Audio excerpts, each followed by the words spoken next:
watching The Big Question. I'm Sanjana. Our top focus this evening. Can India's GST bonanza really cushion the blow of an incoming US tariff storm? Now, the backdrop is stark. From tomorrow, a new 50% tariff regime from the United States kicks in, directly hitting India's labor-intensive sectors.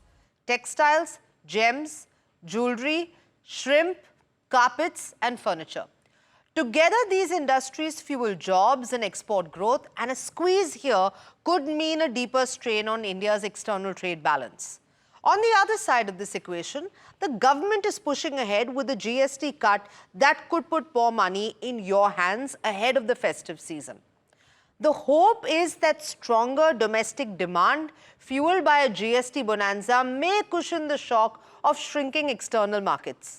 But will this policy lever be enough to offset the tariff pain, or is India looking at a double-edged challenge of slowing exports and an uncertain global economy?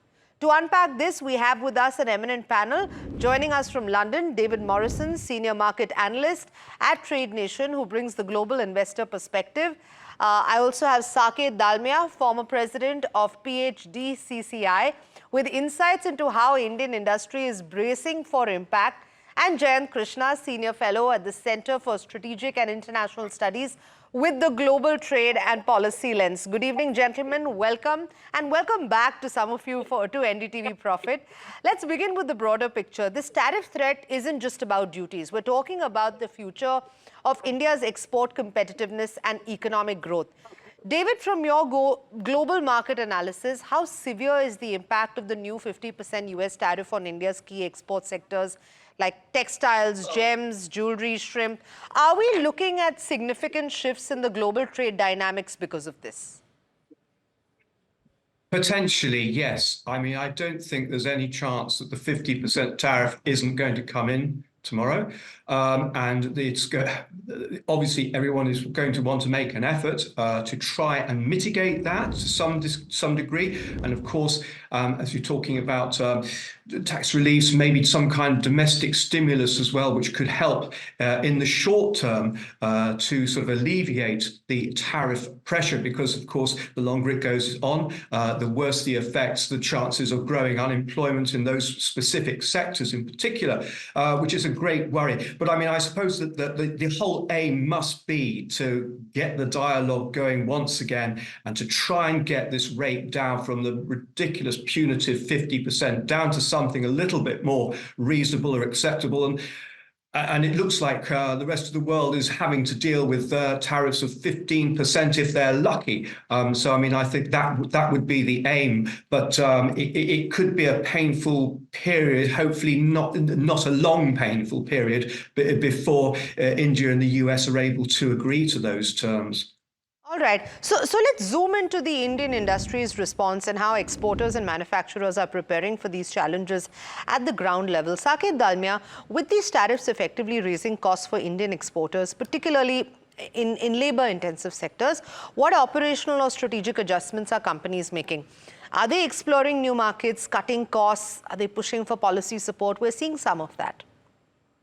So, well said. I think the government is doing a great job to make sure that going forward, such situations can arise in the near future, and how can we protect ourselves. So we are doing several good agreements like EFTA, like Oman FTA, and such kind of initiatives, which is making sure that industries are not reliant on one particular country or economy when they export. So that's a great initiative. But I think in the immediate term, the SMEs and specific sectors are going to be, or rather are drastically hit when it comes to getting new contracts from America. And hopefully some peace will prevail between both the nations, and they are able to absorb some costs and pass on some to at least survive and have the factories running for this interim period. So definitely the blow is hard, and some ground level small immediate term tactics are the only ways to probably continue to work right now. I think from an industry perspective, that is the only thing they can do. And any new markets, new initiatives obviously takes time and a new customer cycle.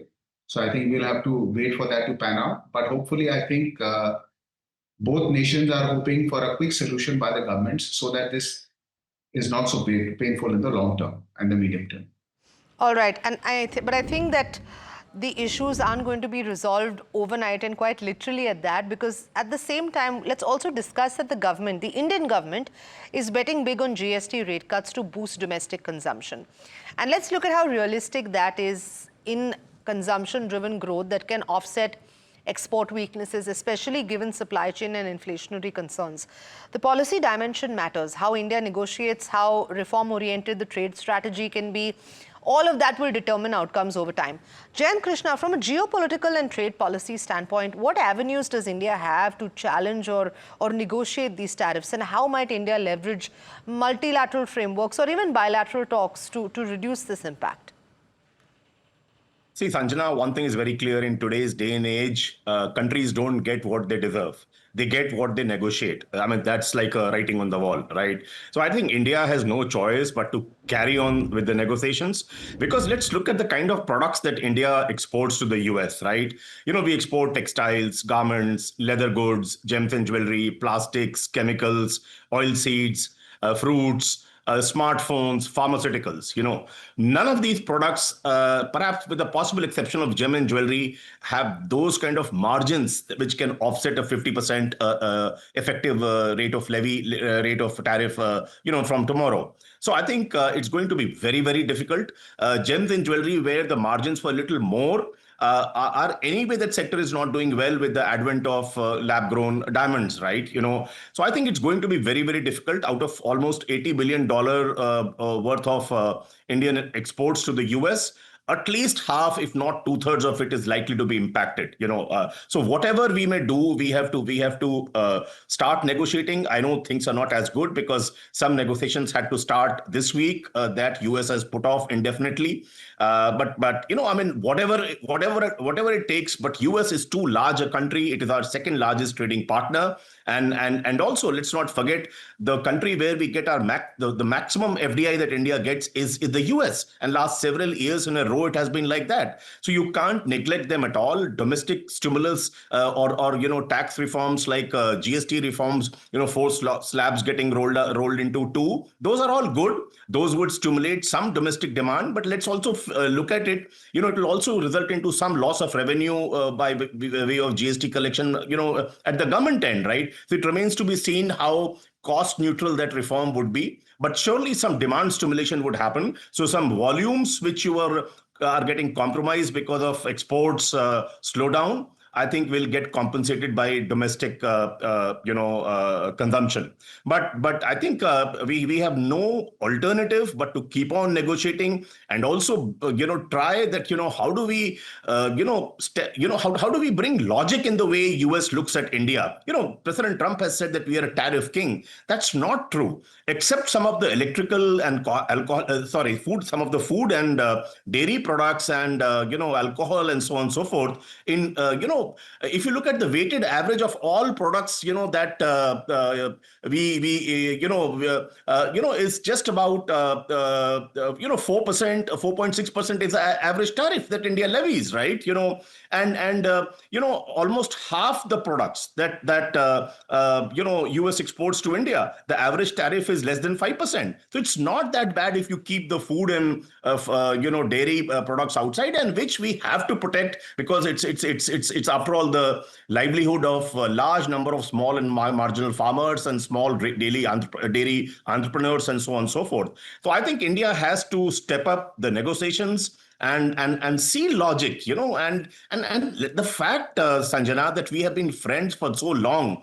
I mean, we are no ordinary friends, no ordinary, partners. Our partnership is quite strategic, the way, there are mutual dependencies, the way India is a member of Quad, how, US has been wanting a greater market access for its goods in India. We are possibly the best answer to the quest for alternate supply chains, terminating not in China but other parts. India is the front runner there. And also look at our diaspora in the US, Indian diaspora in the US. It is so strong. And of course, we are best placed to address the Chinese economic aggression, which we have been saying. So looking at all this, I think India has to go back on the negotiation table and keep on, step up the dialogue. That's the only alternative to my mind, because exports are going to be hit. And you may say that impact to the GDP growth will get negated by spurt in the domestic demand, but that's not everything. It's a reputational damage, which India will suffer as the exports fall. And US is among the very few major countries with whom we have an export surplus in favor of India.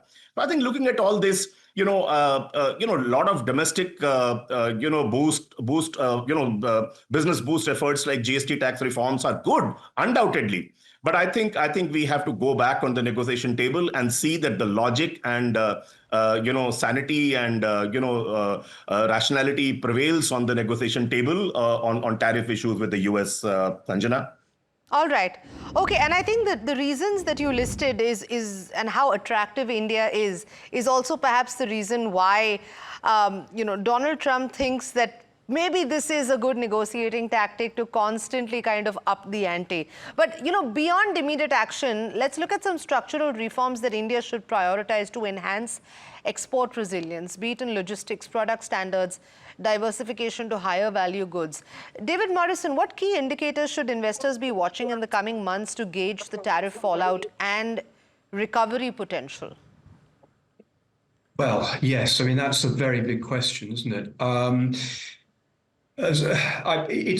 To my mind, it's been very interesting how the importance of tariffs and the market effects on the market of tariffs have really dropped out of investors' consciousness really over the summer months. Certainly, July, August, we've seen, of course, the delay on the Chinese tariffs of an extra 90 days. There's a lot to do with that.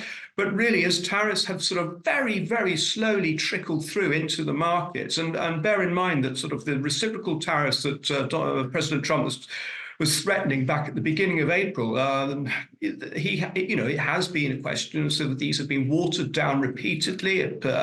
Tariff deadlines have been pushed forward, and so I would say that we haven't really seen the full effects of tariffs, but it's going to show up, I think, in the US data. There's still very much an expectation that tariffs will push up US inflation.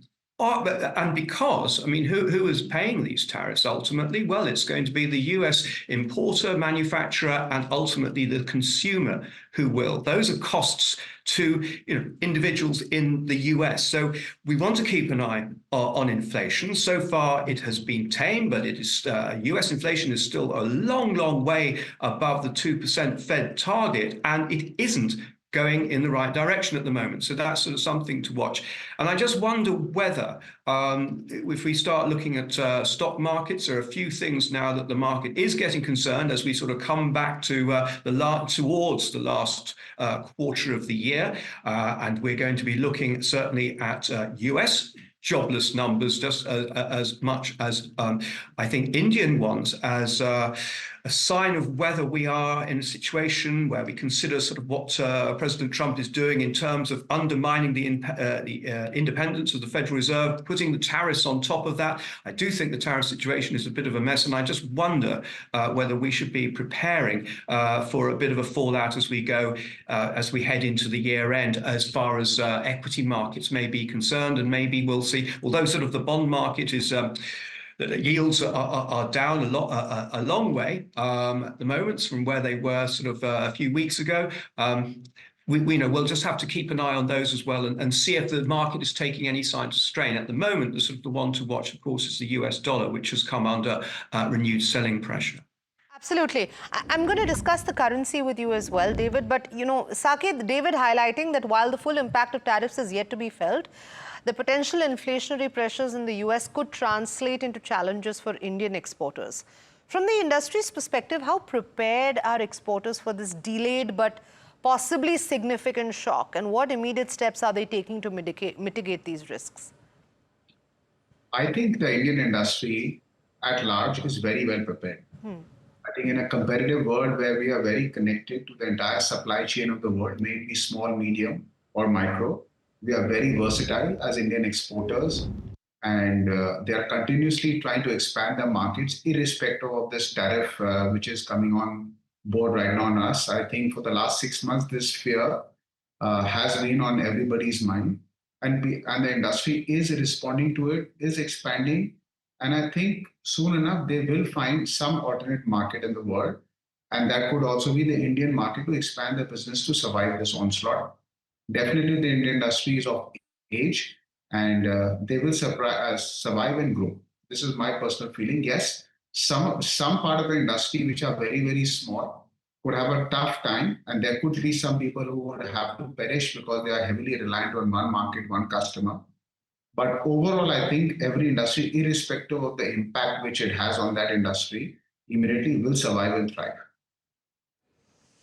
All right. Okay. So then, in that scenario, if you're saying that Indian industry is proactively expanding and exploring alternative markets, that's something that we've seen to counter this kind of tariff impact. From a trade policy standpoint, then, Jayant Krishna, how can the government support and accelerate this market diversification? I think we're already seeing it, right? We're already seeing a multi-pronged approach when it comes to India and diversifying that, with or without whether these relationships with the US are strained or not. Are there any diplomatic or trade tools for India that we should be leveraging a little more aggressively to open up new avenues for exporters?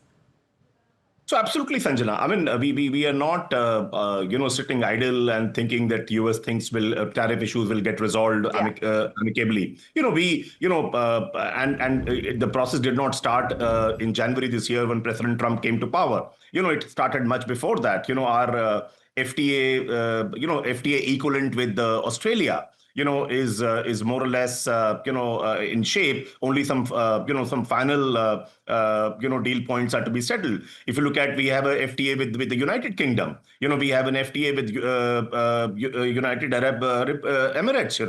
With European Union, we are fast tracking the negotiation on FTA. Even countries like Canada with the trade-off regime, we are talking about FTA, Oman, and there are multiple things. So we are getting into trade deals and major FTAs with significant countries. And let's look at European Union as and when it happens. This is the second largest market for India, right? So I think we are not sitting idle. We are working elsewhere. And let me tell you, while some exports may suffer if this 50% remains, but I'm an optimist. I believe sooner or later President Trump would see the lack of logic in having 50% tariff on Indian goods at a time when he has settled for 15% with European Union, with countries like Indonesia, Malaysia, Philippines, just 19%, UK and Japan, 10%, Sri Lanka, Vietnam, Taiwan, 20%. So he would eventually see, and even countries like China, the reason he has given, we are importing crude oil from Russia, right? I mean, very clearly, China imports much more crude oil than what India does. And yet the tariff for China is not as ugly as 50%. So I think, sooner or later, US and some, wise people in President Trump's office and in the tariff negotiation team will see logic in what India has been seeing, and also realize that, we are not denying access to our markets when it comes to food and dairy products. It is just that the kind of people who need to be supported, they're very vulnerable, right? They can't meet both ends that easily. So if any major concessions, some marginal concessions are possible, but any major concession on that front will be like a nail in their coffin, right? So I think India can't take that risk at all, and sooner or later, US will see logic, and the tariff will become less than 25%. I'm very hopeful. I'm even hopeful of making it being it in line with around 15%. But let that process start. And Indian industry has a lot of resilience. Sure. And when people have to survive, if one door closes, many other windows get opened, windows of opportunity. I'm very sure about it, Sanjana. That's reassuring, and like you're rightly saying, one can only hope that the US eventually sees that logic, and I think they kind of do. But like I've been saying, I think it is part of the tactic. David, let's change gears for a minute now and look at the GST reforms in India. Do you think that could influence foreign investor sentiment positively enough to offset negative tariff impacts on India's markets? Yes, but I can't help thinking it can only be a temporary measure. I mean, I keep on thinking back to sort of the kind of stimulus we saw in the UK during COVID, for instance, and the lockdowns that came as a result of the pandemic. And it's still something we are having to deal with now in much the way that during the financial crisis of 2008-9, we're still dealing with the hangover from that. So, I mean, I feel that it is a great measure, wonderful, but I just wonder how much you'd really want to sort of run something like that. And I do think, as sort of we've been talking here, that the real thing must be to sort of get these talks back on track and get something more reasonable from President Trump and his administration. And I do rather fear that sort of the whole business with Russia and Ukraine is playing into this in a big way as far as President Trump is concerned, which is probably, without doubt, sort of making trade discussions so tricky at the moment, I think, for India. That is what my take on it.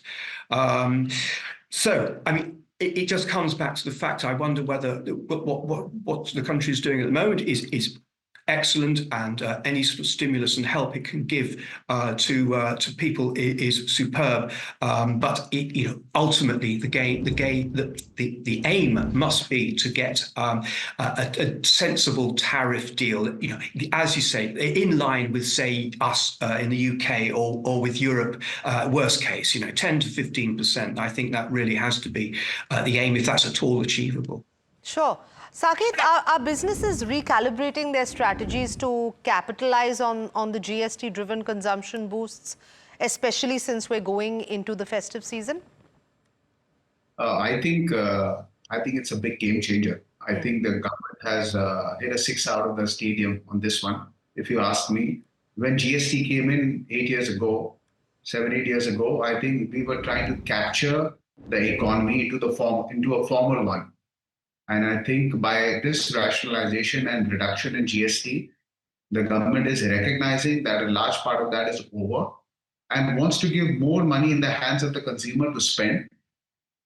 And this will really, I think, help the customer as well as the manufacturer in investing more. At more certainty, the government is coming in again and again asking us as an industry body to motivate our industry people to invest more into the economy for capacity building. With this kind of rationalization, definitely there is going to be an uptake in demand. There is going to be an increase in investment by industry across the nation and across all products. And I think it will largely give a big boost to the economy, which was having signs of a slight slowdown in the last since the last elections. So I think we needed a game changer, and this could well be that. Okay. So, Jayant Krishna, final thoughts. Considering India's dual challenge of external tariffs and the domestic tax reforms, how can now India ensure that the GST policy complements trade strategies to strengthen our overall economic resilience, especially in volatile times like this?